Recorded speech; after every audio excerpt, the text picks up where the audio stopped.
Podcast City Network.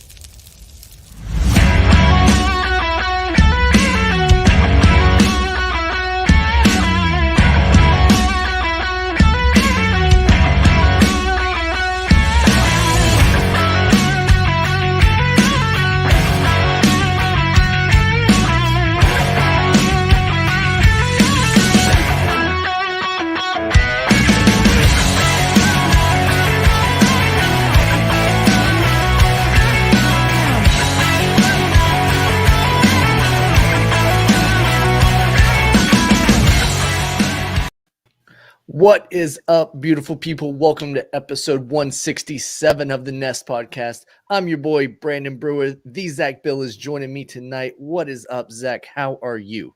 Doing pretty well. How you doing, man? Dude, I'm hanging in there. It's been an exciting day for me. Not so much an exciting weekend for me in sports, but we'll definitely get into that a little bit. On the personal front, it's been a very good day for me, though, so I can't complain about any of that. And we're about to start game 3 of the ALCS, so I'm looking forward to that very, very much. But tonight we're bringing in somebody who is definitely living the high life in terms of his sports fandom, because he's a fan of the number one team in all of college football, the Georgia Bulldogs. He's also a fan of a team that's representing the National League Championship Series, the Atlanta Braves. And he's also the host of the Big Baby podcast. Please welcome in Big Baby, the GOAT himself. What is up, Big Baby? How you doing, brother? Man, I'm doing great. You did that great introduction. I'm just so honored. I got my Braves gear on, right? I got my Big Baby gear on, put the bottle down because we promote healthy consumption of beverages, and go dogs sick 'em. How you guys doing today? Doing great, man. Appreciate you being here. You reached out to me the other day on text, and you said, hey, both of our teams are in the Final Four of baseball, and you've been watching baseball. And I was like, well, I got to get you on the show then to talk about baseball, because this is something you don't normally talk about. So what have you thought about the Braves thus far going into the National League Championship Series and then taking a 2-0 lead over the Doyers? So let's go all the way back to the beginning of baseball season. We lose Acuna early. Mm-hmm. Shout out to Acuna Jr. I have his jersey on right now. Ozuna, he has some domestic stuff that it's just kept him sidelined. And I go, well, it's just going to be the throwaway season. And we've talked some, and I told you, hey, I don't follow baseball throughout regularly. I follow too much stuff, but I follow the standings. And I go, okay, we got hot. Then we were hot again. Mm-hmm. And I'm like, oh, we're about to win the division. It's okay. So then obviously playoffs start, and the Dodgers get hosed by MLB's rule. I could care less. And then I'm like, okay, let me watch the NLDS. Okay, we're gonna beat Milwaukee. Got it. Get them out of here. And then I'm like, the Dodgers, I want y'all to beat the Giants because I want the Dodgers because we had y'all 3-1 last year. And as a Georgia sports fan, we know having a lead means absolutely nothing, which takes me into having this 2-0 lead. I mean, it felt great because we won the games, but you talk about the highs and the lows, like I'm still low right now because we're up 2-0. I won't be happy until it's the ninth inning is over and I'm watching the confetti, and I still might not believe it because there hasn't been a championship of significance in the state of Georgia in a significant sport since '95 when the Braves won the World Series. Yeah, it has been a while since the state of Georgia has really celebrated anything. And for this year, for you to have the Dogs as the number one team in college football and then the Braves to be so close to a World Series title, it must feel good to have some championship swag there in Atlanta. And, you talk about that 3-1, the blowing of the 3-1 lead last year. That is one of those things that one game away from the World Series, you're riding high, and then to get cut down like that is one of the lowest of lows that a sports fan can feel. And that's something that I hope as a fan it doesn't happen again, because I do hope that the Atlanta Braves make it to the World Series this year. I do hope that they knock off the Dodgers, and they can ride off into the October Classic and play against my Boston Red Sox. That would be my dream scenario. I told you beforehand that that's, as a fan of baseball, that's who I want to see in the World Series. But as a fan of impactful championship DVDs, I would almost prefer it to be the Dodgers, because just like you, I'm going to take it back a little bit. Rewind it back to the wild card when the Boston Red Sox knocked off the dreaded, rivaled New York Yankees. That's check mark for the DVD. Then they go on to the ALDS and they knock off another rival there in the American League East in the Tampa Bay Rays. That's another check mark for that DVD. Now they're going up against the Houston Astros, Alex Cora's old ball club. And if they can knock them off, that's another check mark. And then who did the Boston Red Sox trade Mookie Betts to 2 years ago? The Los Angeles Dodgers. So if they're able to, 2 years removed of trading one of the best players in Major League Baseball, go and beat them in the Fall Classic, that's another great check mark for that DVD. But like I said, as a fan, I would like it to be the Braves. ESPN, hire this guy, please. I mean, you're just painting all the narratives. But hey, Zach, can I talk to you real quick? Yes. All right. So, full disclosure, I'm a terrible guest because, as someone who hosts a podcast and talks by myself most of the time, just put me in my place, right? But let's talk, Zach. You got to have some type of athletic sports fandom arrogance to say, let me pick the storyline for my team to win a championship. Most of us are out here just wanting a championship. And this guy goes, well, we went through a drought most of my life, but once 04 hit, life changed. And now I can just pick and choose my championships because the Yankees, they haven't won anything since 09 or 10, whichever year that was.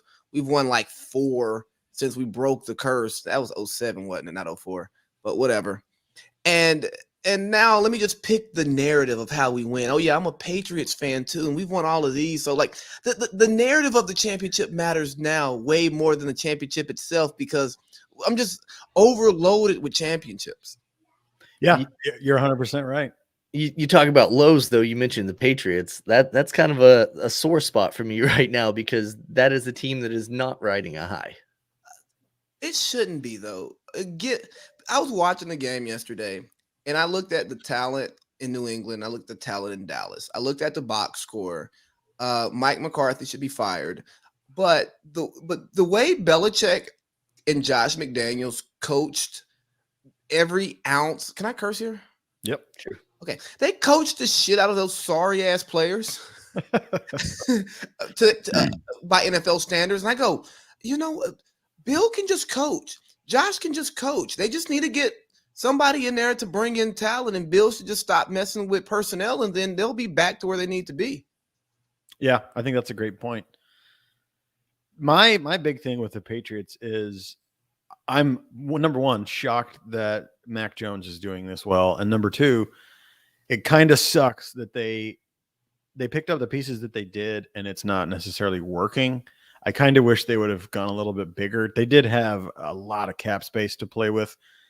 I don't know if getting 2 tight ends and whatever else they got was the answer. Then again, you never really know what you have until you actually put it out onto the field and see what it can do for you. But all things considered, Patriots fans should at least be happy that their shiny new toy in Mac Jones seems to be the real deal.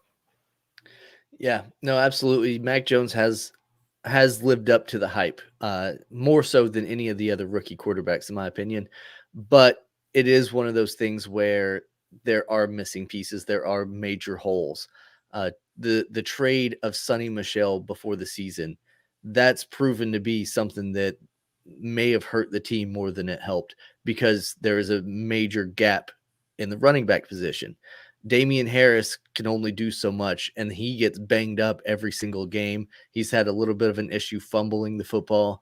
Ramondre Stevenson, 4th-round draft pick, he's been okay, but he's also having a hard time staying healthy. Not a good look when you're a rookie. Yeah, maybe you're right. Maybe the Patriots didn't need to pick up 2 tight ends, but they got a little bit greedy going out there trying to grab Jonnu Smith and Hunter Henry. They said the best 2 tight ends available, we'll take them both. Why not? Maybe they would have been a little bit better off spending the money elsewhere. I see some comments rolling in saying that they need a cornerback. Yeah, after trading Stephon Gilmore, you definitely do need a cornerback. You need to rebuild that defense a little bit. It is what it is. We're going to take some lumps. We've got some growing pains to get through, but I think Mac Jones does bring a certain degree of promise, a certain degree of hope that the future will be bright. Yeah. You know, one thing about the tight ends and the free agent acquisitions, I think they went into free agency not expecting to get Mac Jones.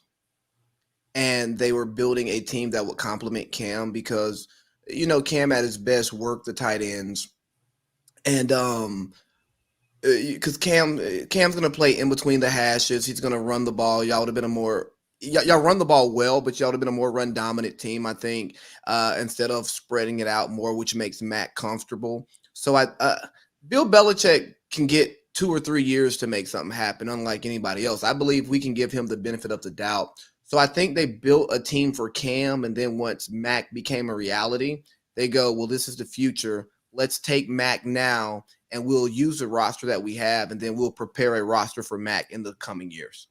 Yeah, and that's a good point. I think once they did acquire Mac Jones, they thought, all right, well, we've got him on the back burner. He'll learn and sit a year, and Cam will be our guy for at least this year. And that was not the case. I think Mac Jones caught on way earlier than they anticipated, and they said, let's just roll with Mac, and we don't necessarily need Cam right now. So the whole team is kind of a revolving door a little bit at the moment. And I think you're right. I think with a little bit of time, Bill Belichick can build a good team again. You also have to think for the last 20 some years, they've had Tom Brady, and that was their identity. And now they have to create a new identity and kind of find out what the team can do and find out who they are, and then start a game plan with potentially Mac Jones and whoever they're going to get to support him. So there's a lot to do here, but I do think that there's some good events going to happen on the horizon. Yeah, I'm glad to hear you say that. I think that Mac is going to lead us to the promised land once again. But you're right. You're right. This team was built for a running attack. I've been saying for 2 years now, the Patriots offense was built for that run pass offense. I was very, very excited at the prospect of drafting Jalen Hurts. Zach, you remember I was campaigning for that. I wanted that guy in New England 2 years ago when he was coming out of Oklahoma. Didn't happen. He ended up going to Philadelphia, and look what he's done there. He's done pretty well for himself. Then when Cam came in, I was like, okay, well, maybe this will work out. Maybe this will be the type of guy. He's just a shell of his former self. But I am hearing some rumors and some bumblings going around of the NFL circles that he's still open to playing football. Some teams are kicking the tires on him, and he confirmed that he did go get vaccinated. I saw today that Seattle reached out to him, but can we have a quick Jalen Hurts conversation? Sure, absolutely. Nick Sirianni. I rarely make it to the Eagles on my podcast. But Nick Sirianni, man, is gonna kill this kid. Yeah, I agree. I don't think Jalen Hurts is nearly as developed as you'd like for your quarterback to be, but I think that it's okay because of his athletic ability. Like, hey, he doesn't anticipate the way we want our quarterback to, but it doesn't matter because he can make stuff happen with his feet. Miles Sanders, better running back than Saquon Barkley. Yeah, I said that. Where's my Yeah, Miles Sanders is a better running back than Saquon Barkley today. Why? Because Miles Sanders is available. How about you use Miles Sanders, Nick Sirianni? How about you not, only run the ball one time in the first half? How about you help your young quarterback out by running the ball so you're not making him act like a pocket passer? I'm not calling for Nick Sirianni's job like I would call for McCarthy's job, but you got to call plays better that actually complement your quarterback and not just call plays that complement your schemes. And for all of these smart NFL media people who say Jalen Hurts isn't it. Y'all are the same people who said that Josh Allen wasn't it. Y'all are the same people who said that Lamar Jackson wasn't it. Y'all are the same people who loved Sam Darnold and loved Baker Mayfield. And it's like, can we give these guys 3 years, please? Let's just give them 3 years. Like, guess what? Y'all have been 22 before. Imagine having millions of dollars and being super responsible for stuff. I promise you, you would mess a few things up, and you may not be your best self at work because you're trying to figure out who you are in life too. Yeah. Call me crazy for saying just give the kid 3 years to figure some stuff out. No, it's No, absolutely. I agree 100% with that. And to that point, I thought that he was good to go coming out as a rookie. I wanted him on my team as a rookie. I was like, this is the guy that could be the future. Give him 3-4 years and he will be a polished NFL quarterback. He will be able to carry the entire franchise. I just think you're right. He is getting mismanaged in Philadelphia. I can only imagine what Jalen Hurts would be able to do if he was on a team like the Chiefs or the Rams or any team that has some weapons that he could use. I mean, he's doing exceptionally well with what he's given in Philadelphia. That man, I think, is on the verge of becoming one of the next greatest quarterbacks. I mean, if he had a decent team, he could be in those talks with Lamar Jackson and Josh Allen and those kind of guys. The guy is extremely talented. He just barely has anything to work with. So I think none of the fault is on him. The Eagles as a whole team is kind of strange. Ever since their Super Bowl with their backup quarterback, they just kind of have not known what to do with themselves. And I think they do have a good, potentially great quarterback here, but like Big Baby said, are they going to break him? Are they going to screw this whole thing up? Yeah. Who did they beat in the Super Bowl? It doesn't matter. We're moving on. You mentioned Miles Sanders being better than Saquon Barkley, and that is a conversation that I think that we can visit. And specifically, is Saquon Barkley's value as high as what everybody thinks that it is, specifically for fantasy football? This is a guy that is now will be coming off of 2 pretty serious leg injuries. Does he lose a lot of value even when he does return to the field? In my opinion, Saquon Barkley is potentially the next Todd Gurley in that he's extremely talented, can't stay healthy. And I'm that's not a fault of his necessarily. The running back position is an extremely tough and demanding position, and they get the brunt of defenses. This might just be a case of he's an extremely talented dude, but just his position is so taxing on the body that he can't keep up. Big Baby, you made a pretty funny face when he mentioned Todd Gurley. What do you think about that? Well, Todd Gurley, that just hit so many spots for me because he's a UGA back. I have a friend named Todd. We were in a bar with Todd Gurley. Todd Gurley gently moved him out of the way in a bar in Athens, and my friend looked at Todd Gurley as if he was going to have an issue with him. And I said, "Whoa, whoa, whoa, whoa, whoa! This whole bar will kill us. You let Todd Gurley walk through here. I don't care what he does." But anyways, the Saquon thing is, I wasn't a big Saquon guy coming out. I enjoyed Saquon for his big play. Oh yeah, he can make a big play, but hey man, I need 2 yards. Can you get me 2 yards, Saquon? Most times he couldn't. And then he gets to the league. He gets drafted second before Josh Allen and Lamar Jackson by the New York Giants, who should probably fire everybody from ownership down. And he has great splash plays, but the team needed more. And you look at his numbers, you look at his availability, and it's like, hey, dude, you're good when you're good, but you're hurt. And if you're hurt, you don't do anything for me. And guess what? Only a bad team is going to give him a good second contract. And not to be anti-running back here, but if you're not Derrick Henry, if you're not Alvin Kamara in a winning situation, if you're not the Zeke we're looking at this year, why would I pay you a bunch of money? Nick Chubb probably has one of the best running back deals in the league. He didn't try to take too much. He got enough to take care of himself, take care of his family. But again, he's on the shelf right now. I hate it for running backs because there are good running backs who deserve to be compensated for what they are, because not many of them are going in the first round to get that first big payday.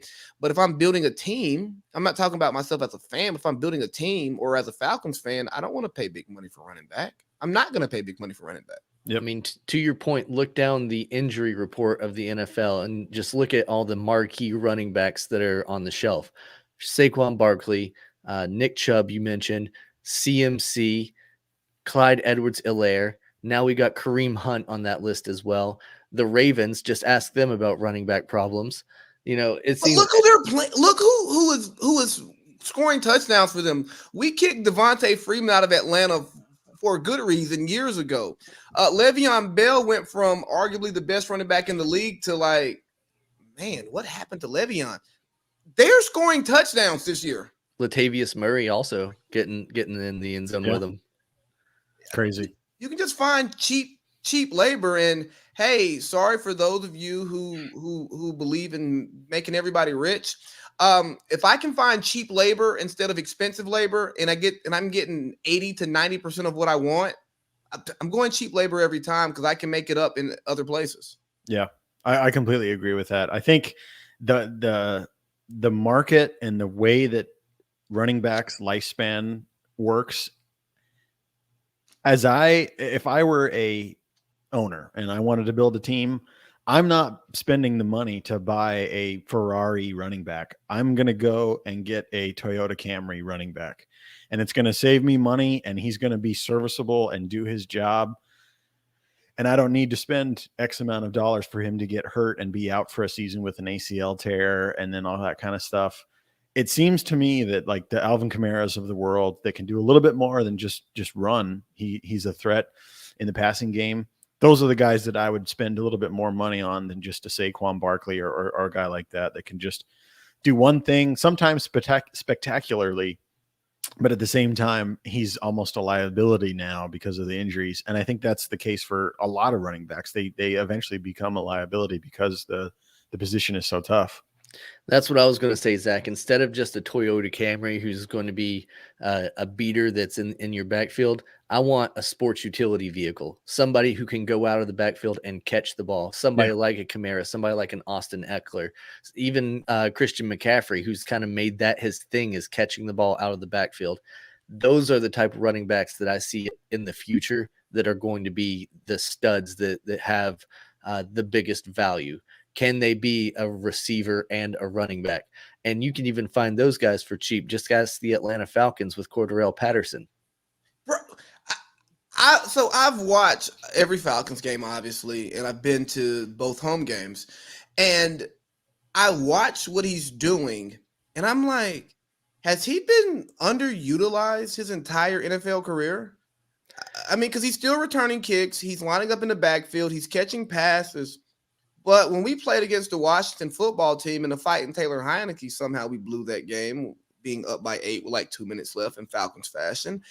He caught 3 touchdown passes. And I'm like, you're watching and you go, okay, Arthur Smith, I think you are a good offensive coordinator. I was ready to say, oh man, did we mess up here? You're scheming him open. But again, is it Arthur Smith scheming him open, or is Cordarrelle Patterson been underutilized his entire career? And I could go on a rant about players being misused by coaches who are tied to their scheme and not tied to the abilities of their players, but I'm a guest today. No, I mean, it does make for a good conversation, and it does happen because one of those guys that he played for in the past is Bill Belichick, and Bill Belichick is very much married to his system and his schemes and what he has found to be proven to work. And he's one of those guys that had Patterson just as a special teams player, occasionally as a wide receiver. Didn't really work out so well for him. Well, Bill Belichick, he likes to fight with his hands. He's afraid of weapons, man. All right, so let's move on and roll into some of these other games that we saw on Sunday. Of course, the Thursday night game was the Bucs beating those Eagles. No surprise there. I think everybody kind of saw that one coming, but what was the surprise was how close that game became in the end. But on Sunday, the Jacksonville Jags pulled off their first win of the season. We talk about highs and lows. This is a team that had been living a low, and then now we've learned definitively that Urban Meyer can win a football game in the National Football League as long as it's in England. You know, he was trying to lose it. He was saying, "Hey, I hear Coach O's on the hot seat, man. I'm trying to get back to the SEC." He's now fired. Yeah. God, crazy. So the Jags pull off what I guess a lot of people would consider an upset, but the Dolphins, they've not been a good team this year. You know, the team that won 10 games last season. Now they've lost 5 in a row after winning in week 1. They've lost everything. It's been a pretty crap season for the Dolphins and their fans who came in with such high expectations. Tua is not the answer there. I fully expect that they're going to be back in the Deshaun Watson trade rumors very soon, and we'll see what happens with all of that. Crazy. Shad Khan is rich enough to just say, "Fuck it, give me Deshaun here now." And if we got if we can't use him next year, we'll let Tua just go back out there. I would be like, "Hey, Chris Greer, hey, B-Flow, you're safe once we get Watson. I'm gonna give y'all a full season with Watson whenever that season is." And you know, because it seems like they're running a good operation down there.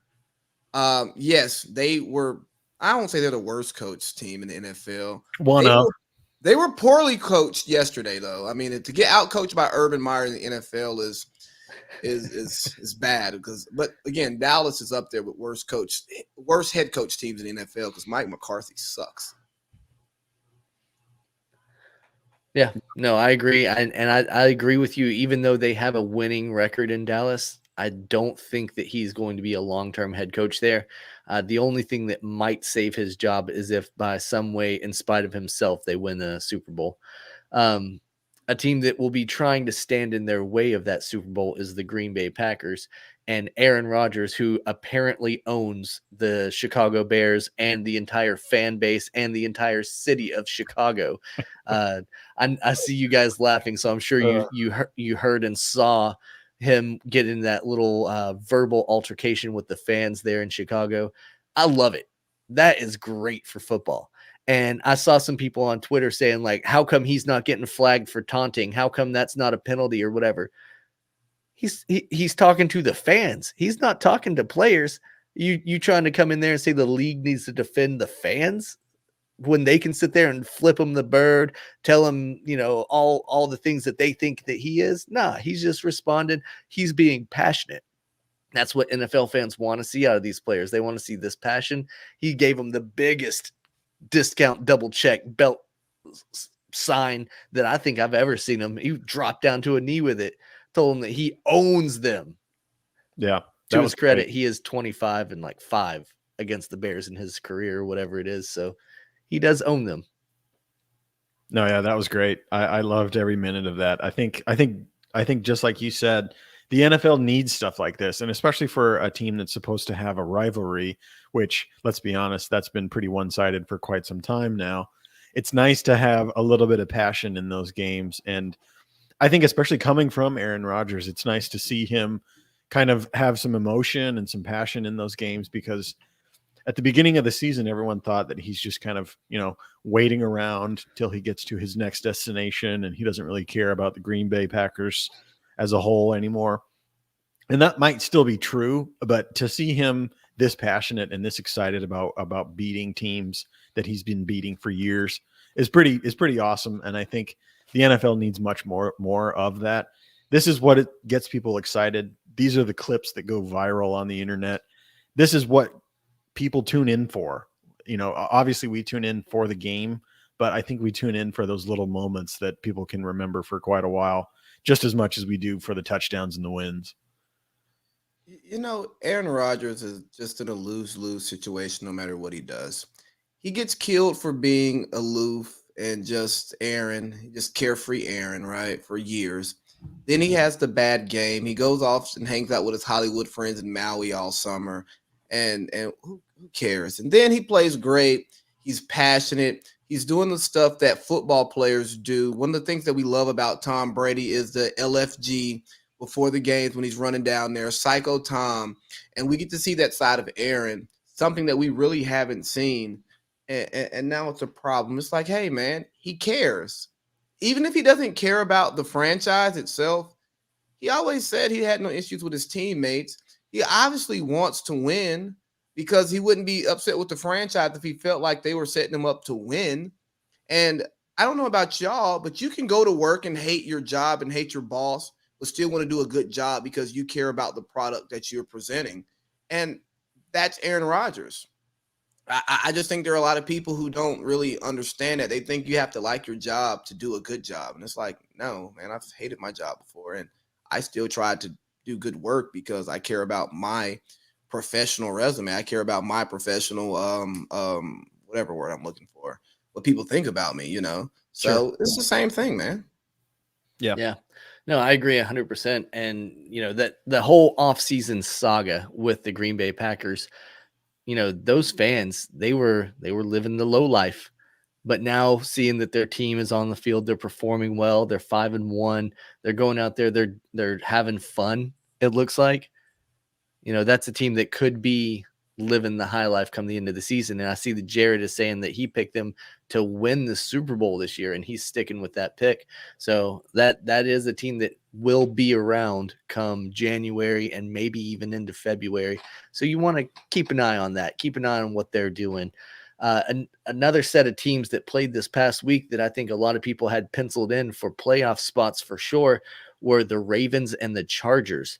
And if we're talking about the highs and the lows, boy, is this a good one to talk about, because the Ravens, they're on an all-time high right now. They've beat up on the AFC West this year. They beat the Chiefs. Now they beat down the Chargers.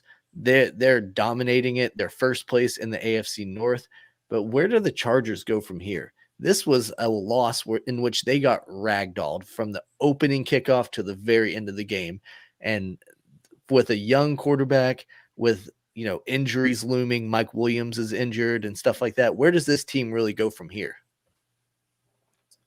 Go for it. Well, I think they come crashing back down to earth because last week, Jimmy Johnson and others were saying they wanted Justin Herbert over Patrick Mahomes. Hold your horses. He's been great, but let's not talk like Patrick Mahomes isn't one of the best quarterbacks we've ever watched play the position. But I think they just go back to the drawing board. I like what they're doing there. I think it's unfortunate that the Chargers, become a high functioning franchise after some of us leave the San Diego area and along with the franchise. It'd have been nice to live in San Diego and the Chargers been worth watching. But Yeah. I just think, you know what? It was a bad week. They have a terrible run defense. Some of that's by design because of Brandon Staley is kind of ahead of his time with his analytic approach towards football. And for most teams, that works because most teams won't commit to running the football all game because Staley's like, hey, we can give up yards, but eventually y'all will get tired of running the ball and we're going to make a play. Whereas Baltimore's like, we trust analytics, but we also trust the men that we have on the field. And the analytics might say pass, but guess what? We have Lamar Jackson, who, if he takes one step to the left or right in the pocket, it changes a play dramatically. So the Chargers will be fine. I mean, they're 2-3 years away from being a serious contender, I think, but they're set up to possibly sneak into the division because the Chiefs are weird this year, and they're going to be a playoff team, but they'll be one and done. Little Anthony Davis action. Yeah, you mentioned the Chiefs being weird. That has been a very strange situation. Right now they're 3-3 on the season after this past week's win, and Patrick Mahomes threw 2 interceptions. Very un-Patrick Mahomes-like to go out there and have this kind of deal. Zach and I talked about it a little bit last week, but there was a tweet that was being passed around where somebody was saying, should we credit the Tampa Bay Bucks for laying out the blueprint on how to beat the Chiefs? And it seems like that's been the case for the most part. A lot of these people have figured out, don't let Hill beat you deep. Don't let Kelsey beat you over the middle. They're not going to use Clyde Edwards-Helaire right, so they're not going to let a running back beat you. You're gonna have to let some of these other role players beat you. Sammy Watkins isn't there anymore. Is the blueprint out? Is the gig up for the Chiefs? So, yes and no. Name an offense or name a defense in the NFL that has worked year in and year out for, let's just say, a 5 to 7 year stretch. It hasn't. The schemes change and evolve, players change and evolve, and coordinators change and evolve. What Patrick Mahomes and the Chiefs and Andy Reid were doing those first few years was something we had never seen before. We saw a quarterback who could throw it 70 yards off his back foot and a receiver that had Olympic speed on the same team, also with an underneath threat like Kelsey that you have to respect, and Sammy Watkins, somebody who's also like 4'3", 4'2" type in his heyday as a possession receiver. Well, how do we defend that? It's next to impossible to defend that. And then it goes, we're going to, instead of doing one high safety, we're going to do two high safety, so you're not going to beat that. Andy Reid has shown an ability to not run the ball. Andy Reid will not commit to running the ball. Okay, so we're going to stop that there, Andy. And then guess what? You're going to pay Patrick Mahomes. Guess what? You got to pay Tyreek Hill now. Guess what? You got to pay Travis Kelce. And all we're going to do is wait you out, because the beauty of the NFL, unlike Major League Baseball where there's no salary cap and NBA where there's a soft cap, this salary cap is going to wait out your dynasty. Like, nobody is Tom Brady and marries a woman who is worth more than them and opens up so many more endorsement doors for them that, I mean, Tom Brady had an Uggs sponsorship for so long. Like, they don't live that life to where they can or will take these pay cuts, just for the sake of the team. So we'll wait you out. We'll give you 3 years. You got to pay people, and our DCs are going to adjust to what you're doing. So the blueprint is out, but it's just the circle of life. Speaking of Tom Brady and his weird commercials, he has a Subway commercial, and dude doesn't even eat bread. That's great. That Subway thing. I mean, is Chuck eating Subway? He might be. He might be. I think he prefers better tasting food that is not healthy. I would hope so too. Subway is terrible. Yeah, it's so terrible. I do want to touch on the Chiefs a little bit, because that was spot on in the fact that I think there needs to be, if the Chiefs want to be the next dynasty or whatever, there needs to be a change in their scheme. I'm pretty sure we said on the show whenever Patrick Mahomes signed that huge deal that, okay, well, you've put your foot down and you've said this is the guy we're going to pay, and now in a few years something's going to have to give. And basically all the pieces are still there. Obviously Tyreek Hill and Travis Kelce, but I think eventually someone's going to have to part, because someone's going to want a big payday, and they have a large chunk of change that is owed to Patrick Mahomes for good reason. He's great at what he does, but they're going to have to find their next identity, much like the Patriots are going to have to do. This whole scheme of a threat in the middle and a threat for a deep ball is not going to work forever. And I think the huge blow to this team was not using Clyde Edwards-Helaire. And we've said that for quite some time now. They really missed the ball there. And I think if you look back at whenever they had Jamal Charles, that was great. And obviously players come and go, but I think if you could have kind of kept that going, where you had a pretty damn solid running back that you could rely on, how much pressure would be taken off of Patrick Mahomes, and how crazy would it be to see that offense click on several different little areas and have that many more weapons. And I think Helaire is a guy who is not going to be expecting a huge payday for a few years, and that could kind of tide you over while you decide who's going to stick around and who you're going to have to let go because they want a big payday. But like we were talking about earlier with running backs being injured and all that stuff, the Fresh Prince of Bel-Air has proven that he can't stay healthy. Yeah. He's been injured his rookie season, and now he's injured again in his sophomore season. and that seems to be the trend for him. But you're right. If they could get somebody who can run the rock, it would not only take pressure off of Patrick Mahomes, but it would make defenses have to respect it so that they could have that deep ball again. They could have that 15 to 20 yard pass to Kelsey wide open like they have in years past. But until they start mixing up and changing that scheme, they're beatable now. What if 100%. Kareem Hunt could keep his hands to himself? That's true. That's a good point right there.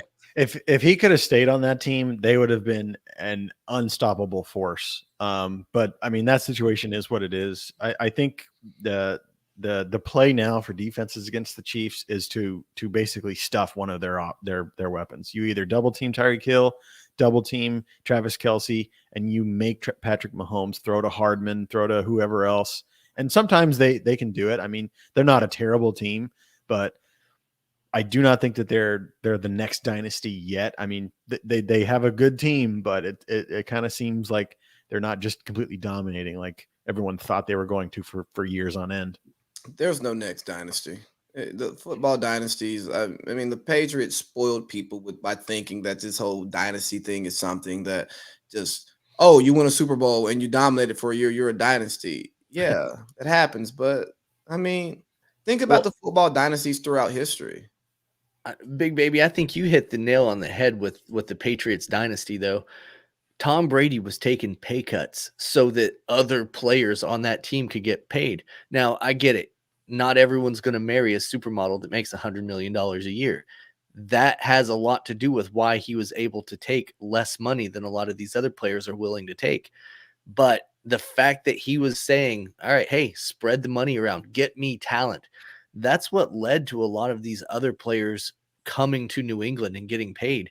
And defense won a lot of those championships, if we're being 100% honest. Yep, absolutely. I think if you do want to be that next dynasty, you have to do that kind of stuff. You have to be able to pay your offensive line. You have to have a decent to good defense. You can't just have no defense like the Chiefs. I mean, literally, they basically don't have a defense that can stop any formidable offense. You've seen that in the game against the Bills this season. Honestly, if you watch that Chiefs Washington football team game, the Chiefs are lucky to have won that game because it was sloppy. And I think if that would have been a better team, they would have lost. And that's just kind of par for the course now because, like we've said, they've decided that Patrick Mahomes is their guy again for great reason. But that comes with some cuts. You're gonna have to take away from somewhere to give to somewhere else, and this is what it is. Yeah, I think the Chiefs have definitely dug their own grave, though. When it's all said and done, I think they are doing this to themselves. Let's shift gears to another AFC West team. The Las Vegas Raiders. This is a team that's been in the news a lot this past week, and not necessarily for good reasons, though they did come out the victors on Sunday. We talked a little bit before the show about the whole let's go ahead and call them what they are, the groomers that were going around about head coach John Gruden and all of the nasty things that have come out in the email leaks and all that stuff, and how it's now tying into the Washington football team. Do you think this is something that the Raiders can rally around and actually use this as a momentum going forward to help them win football games? Or is this going to be the biggest distraction and cause them to ultimately be derailed? I think neither. I think that after you get out of college and you start to play, you play in the National Football League and you're making a good deal of money and you're supporting a family and your priorities change. Like, you're very interested in being the best football player that you can be because you're only as good as your film. But I don't know how much of the quote unquote distractions are a thing to the players as they are for us to talk about, because I mean, losing your head coach in the middle of a season, yes, that is a distraction because of your practice is going to change, your play calling is going to change, this, that, and the third. But as far as the players rallying behind it, I mean, they appear to support their coach and be like, yeah, we've never seen this side of him. And I just think they're like, hey, I have a job to do. I want to stay on this team, or I want to get a contract next year. So what I'm going to do is I'm going to be my best self to the best of my ability, no matter what's going on around me. Because hey, if I have shitty film, I get a shitty contract, or I don't get a contract, and I'm sitting next to him like saying, hey, where do we go wrong, man? Yeah, it's a good point. I think the worst thing that's going to come of this is that they're not going to have that football mind that John Gruden had. And I think that's probably definitely going to affect play calling. I think we'll see just how successful this offense is without that play calling. Again, I think the next guy up might do just fine, but it's hard to say at this moment. But I do agree that these guys are, if they're not playing for the sake of the team and the winning and whatever, they're at least playing for their own paychecks, and they definitely want to put out a good product so that they can keep making all that money. So at the very least, they want to not just completely tank this year just because they lost their coach. So I think they'll be okay. But I do think this is a pretty big hit to just the whole scheme of their offense. And I think John Gruden probably did know what Derek Carr was capable of and how to make that offense successful. Can the next guy up do that? Only time will tell. Yeah, it looks like the interim coach that they have is, and I'm going to butcher his last name, but it's Rich Biasia. Sure. He's a longtime special teams coordinator whose career began in 1983. He's never worked as a head coach at any level of football, but he knows the organization very well. He's been with the Raiders for a long time now. He was an Al Davis hire, so he's been with the Davis family. So he's a trusted face in the Raiders organization. I don't know. Maybe this is his opportunity to really make a name for himself and go out there. I think that it could be a good thing for him. You know, Zach, you mentioned that they won't have the football mind that is John Gruden. Well, that football mind has led them to 8-8 finishes for the past few years. How good is it? Sure. So maybe this will be a good thing for him to get this change of gear, if you will, after week 5 into week 6. Maybe this is what they need. They need a little bit of a spark going forward, and this is certainly going to be something for them to change over. So I think it'll be good. But as far as why all these allegations came up and why these leaks happened and all this stuff, do you think that it's right for something that you said 10, 15 years ago to come back and haunt you today? Because it seems like in the society that we live in now, you almost have to scrub what you said yesterday for fear that it's going to impact you tomorrow.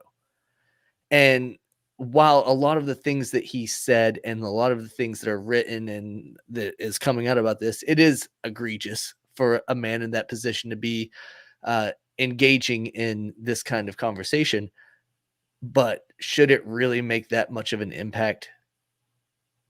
Here's the thing I'll give you. You mess around with a woman, right? Like you're a single guy.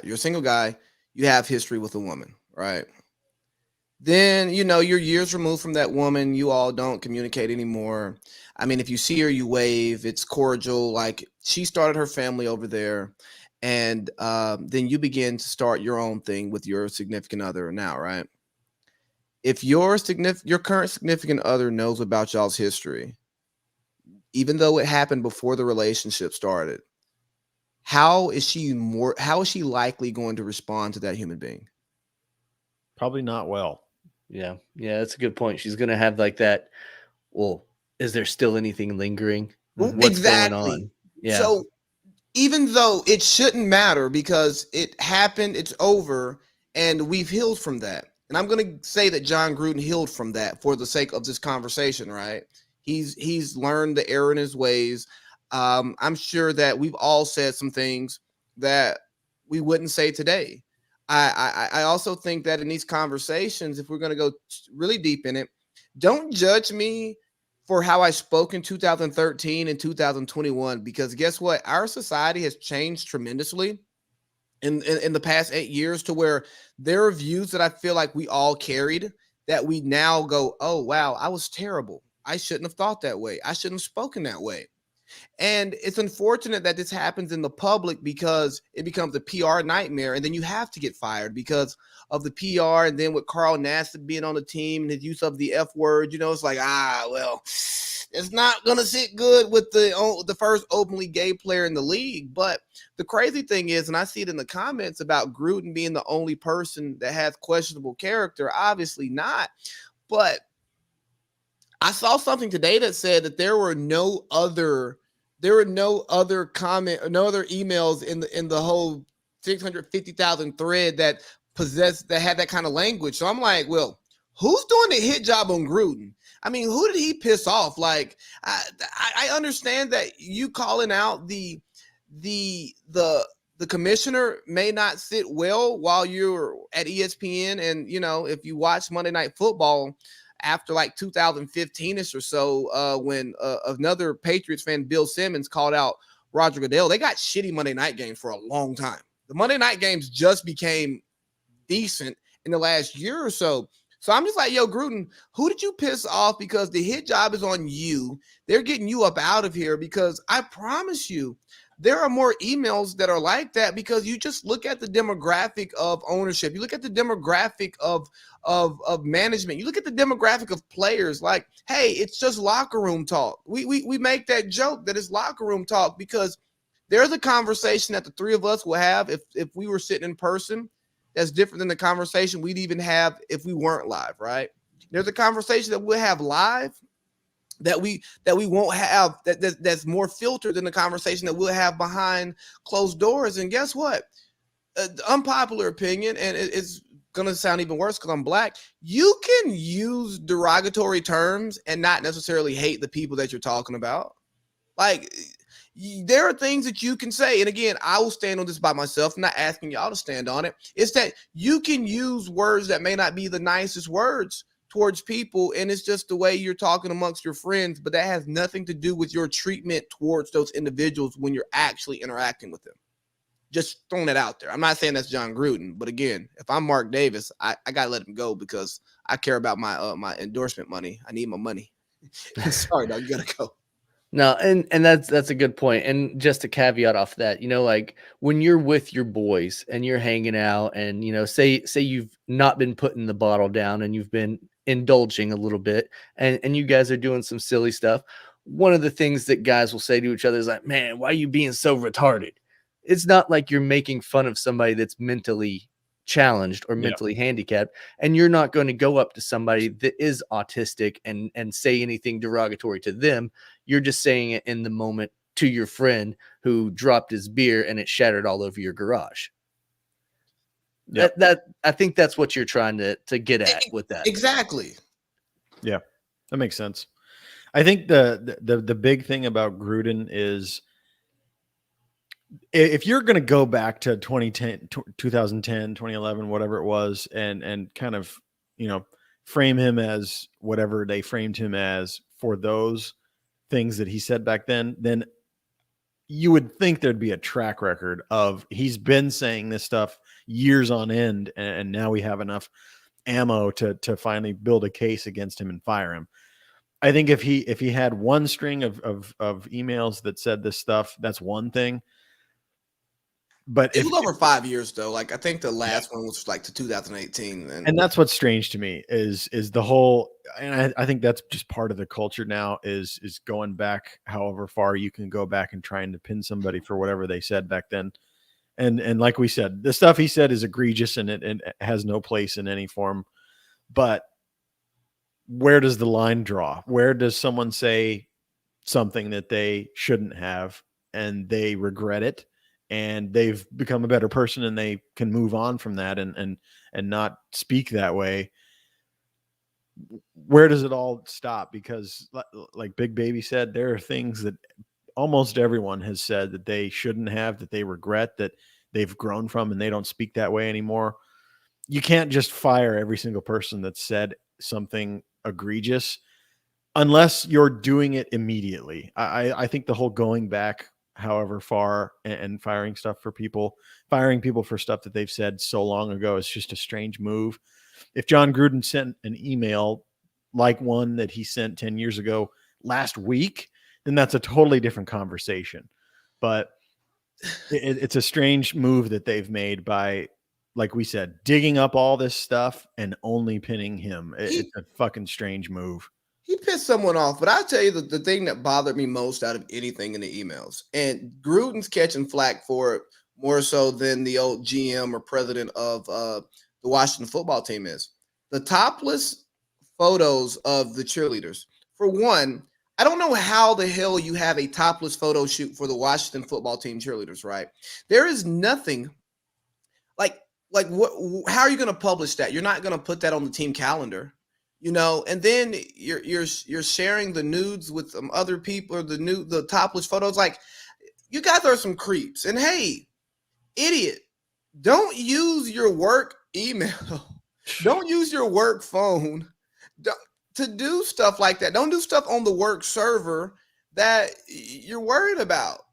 I'm not trying to defend the behavior, but there's a right and wrong way to do the wrong thing, and people who do the wrong thing should try to do it the right way if they want to get away with it. And using your work communication, it just speaks to an overall lack of judgment that is just like, hey man, beyond the stuff that you said and you did, the way you did it also just speaks to somebody who's just not that smart. Yeah, he did not think. I mean, and I guess maybe that's point proven in why he said the stuff that he said, and those emails are the way that they are. Is he's just incompetent enough to actually do that stuff on a work email. That's another thing that's just insane to me. So maybe it all kind of makes sense, because if you're going to talk like that, and if you're going to say stuff like that, and you're going to put it on a work email, then maybe you just deserve what's coming to you. And it's interesting that Jay Gruden didn't even get investigated in any of this when he was the head coach of the Washington football team up until 2019. And John's son is still on the Raiders staff right now. Talk about awkward.